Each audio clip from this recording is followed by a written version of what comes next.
Good evening and welcome back to WMLT News. I'm Jamie Lee Reichert. And I'm Arden Hamrick. Have you got the sniffles? A few students here on Concord's campus seem to. It could be more dangerous than you think, but Marilyn McAuliffe has more. Lately, there's been a lot of hype on Concord's campus concerning swine flu, but how serious is it? Since I'm from Sweden, everyone in Sweden is getting the vaccination, so I'll probably get it over Christmas break. My roommate actually just found out this weekend that she had it. I have no symptoms, so her boyfriend isn't sick, so I don't think it really mattered any much. We actually took her to the hospital just this past Thursday, and like the couple weeks beforehand, she was really nauseous or like really tired and weak and just terrible. Here at Athens Family Practice, right by Concord's campus, we called to see if we could get an interview with the physician here. Ironically, she's out with swine flu herself. Some faculty members think that swine flu is being used as an excuse to miss class. I think that a lot of students are using this as an excuse to skip class, and then once they come back to class, we realize that they didn't have swine flu because there's been documentation. And I know that a lot of places in our area are trying to give out those vaccinations. I would suspect the best way to prevent swine flu would be to wash your hands and just take everyday precautions like you would for any other flu. I would say at this time, no real need for concern, just wash your hands. If you think you're not feeling well, then don't come to class. But the biggest thing is email your professors prior to that class. Don't wait till after the class and then say I have swine flu, which is what I'm seeing in my courses. For WMLT News, Athens, Marilyn McAuliffe. Last Saturday, 2,500 doses of the vaccine were given in Beckley alone. There were 250 confirmed cases of swine flu in Raleigh County last week. The vaccine are free of charge and at the health department clinic. The McNair Scholars Program recently held a recruitment session on the Campus Beautiful, hoping to get the attention of students interested in graduate school. The program is designed to help prepare these students find the right school for them, as well as help them with the application process. Mike Staten has more. The McNair program is funded by the U.S. Department of Education, intended for sophomores and juniors with at least a 2.8 GPA attending either Concord University, Bluefield State College, or West Virginia State University. The student must be either a first-generation student, have a financial need, or members of unrepresented population.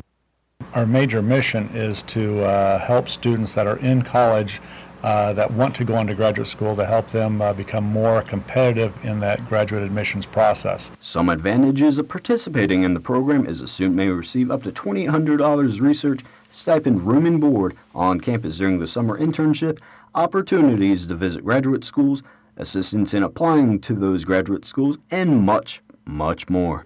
According to the McNair Scholars Program at Concord University, graduate schools are increasingly looking for prospective PhD students who have some significant research experience. By completing a faculty-supervised research project, McNair Scholars develop invaluable skills sought by graduate students. Christina Dillard tells us about the experiences she had with McNair. If I hadn't participated in the McNair Scholars Program, I really wouldn't have a good grasp on what it actually takes to do a good research project. I also wouldn't know what you really need to do to be competitive when you're applying to graduate school. As far as contacting faculty members and making sure that your research interests align with the particular programs you're applying to, I wouldn't have had any of that information had I not been a McNair Scholar. Those students who participate in the McNair program have many financial opportunities in graduate school. The program gives them information needed to apply to graduate schools, also giving them one-on-one experiences with graduate schools so they know that school is right for them. For WMLT News in Athens, I'm Mike Stanton. All week long, photos were taken at subway sides by fellow students at Concord University for the yearbook. This opportunity is for all students, faculty, and organizations who wish to appear in the yearbook. However, individual students' IDs pictures will be used if they did not show up for a new picture this week. This is an important opportunity for those who are unhappy with their current IDs and who wish to avoid any further embarrassment. The photos were taken every day from 10 a.m. to 2 p.m. on the subway stage. As every week, we have some news from Campus Beautiful. Gabrielle Scabetta has more details with the Concord Minute. Thanks, guys. Many vandalisms have occurred in the Fine Arts Building. Curtains in the main auditorium of the Fine Arts Building were slashed, and the light control switchboard was keyed last week. The campus police continue to investigate the vandalism incidents and are closely supervising the Fine Arts Building until a more comprehensive security system is in place. Homecoming came and went. Alpha Sigma Alpha and Pi Kappa Phi took the victory. Rachel Lucas and Curtis Hill were named Homecoming King and Queen for 2009. The first runners-up were Nicole Coleman, representing Sigma Sigma Sigma, and Danny Pinkleton Jr., representing Chi Omega Psi. Second runners-up were Ashley Davis, representing Delta Zeta, and Andre Brown, representing Mu Xi Phi. Alumni Career Symposium welcomed former students on Friday, October 16th. The event was hosted by Concord's Advancement and Career Service Office. The event was held to connect past and present students to discuss the alumni's accomplishments and careers in the field. They also gave out awards at the event, one of which went to Joy Bowling, who received an award for having graduated from Concord the longest. That's all for this week's edition of the Concord Minute. Back to you guys at the desk. The Harrington family is dealing with what they call a parent's worst nightmare. Their 20-year-old daughter, Morgan Dana Harrington, went missing after attending a Metallica concert. The concert was at the John Paul Jones Arena in Charlottesville, Virginia on October 17th. The family and police are still searching and are offering a $150,000 reward. Morgan Dana Harrington is about 5 foot 6 inches and weighs 120 pounds. She has long blonde hair and blue eyes and attended Virginia Tech. If anyone has information, please contact the tip line at 4343-523-467 or visit the website at www.findmorgan.com. There has been an abnormal hike in absent students this past week, and some are attributing it to the increase of students with flu-like symptoms. Mercer County reported 1,612 students absent last Friday, the 23rd. The same day, Montcalm High School had to cancel their football game against the Jaeger Cubs because many players were experiencing flu-like symptoms. This occurred on the same day Mercer County ran out of both seasonal and H1N1 vaccines. The reason for this lack of vaccines, according to Health Department Administrator Melody Rickman, is that they can't get it shipped. This is the county looking for a new shipment as soon as November, and it will be announced in the papers as soon as it arrives. Stay tuned for the rest of WMLT. And the sports news with James Tunstall.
Welcome back to WMLT News, and now with sports, we'll send it over to James Tunstall. Thanks, guys. Concord Mountain Lion football team lost to UNC Pembroke on Saturday, the 24th of October. The score was 9-27. The Mountain Lions' record is now 5-4. UNC Pembroke is in just its third season since returning to college football and is already in the running for an NCAA playoff bid. But Concord's 315 total yards on the Saturday were 173 under their season average. Concord's head coach Mike Keller was quoted for the school website. He said, "We just lost to a better team. It's as simple as that. There's a reason why they're 15th ranked team in the country.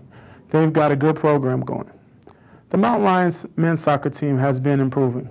The Mountain Lions won against Salem International 4-1. Ivan Dayanoff helped Concord take the lead with the unassisted goal. Ivan later on scored yet another goal. After Ivan's tally, Frankie Parks and Zach Pikarski found the goal.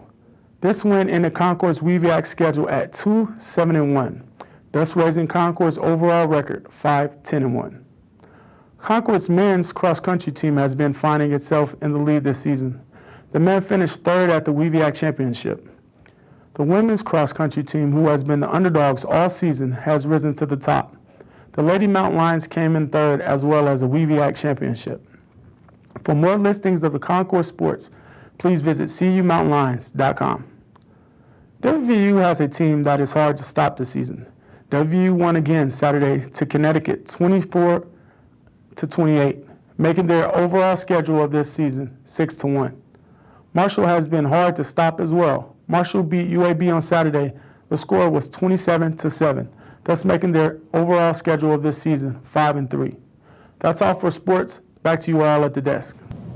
West Virginia is experiencing a high number of rabies cases this year. A rabid raccoon shot in Greenbrier County marks the state's 38th rabies case this year. Greenbrier County is taking the hardest hit and has been battling an unusually high number of rabies cases on wild animals as well as pets.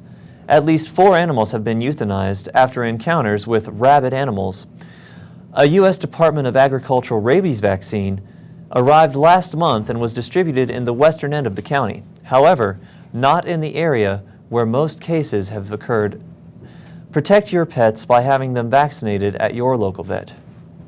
And with this week's Ticket or Leave It, we have Josh Kerbaway. Thanks, guys.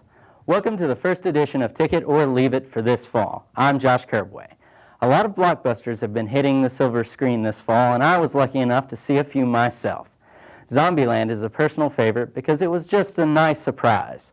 Zombieland is the kind of movie that you know was a lot of fun to make because the actors look like they're having a lot of fun. If you want to see a movie where you can get your laughs and fulfill your undead desires, then Zombieland is your ticket. Now on to Where the Wild Things Are, one of my childhood favorites. Author Maurice Sendak's children's novel did a wonderful job of taking children into their imagination. The movie is no different. It took you into account the years those children have lived and recaptured the fantasy of childhood while adapting the novel into a movie more fit for adults. Director Spike Jonze takes every picture from the book and brings it to life on the screen. It was an adventure and a pleasure to watch. Writer Dave Eggers has done a great job of taking a book that has no more than 8 lines and turning it into a 2-hour journey through the imagination. And last but not least was, for all of you gore fans, Saw 6, which lived up to its expectations with more creative and gruesome killings to keep you awake at night. It wasn't the greatest movie I've ever seen, but it wasn't bad. Well, that's it for this edition of the Ticket or Leave It. Back to you at the desk. From me and the whole WMLT crew, thank you for joining us again. I'm Jamie Lee Reichert. We'll be back again in 2 weeks for more WMLT news. I'm Arden Hamrick.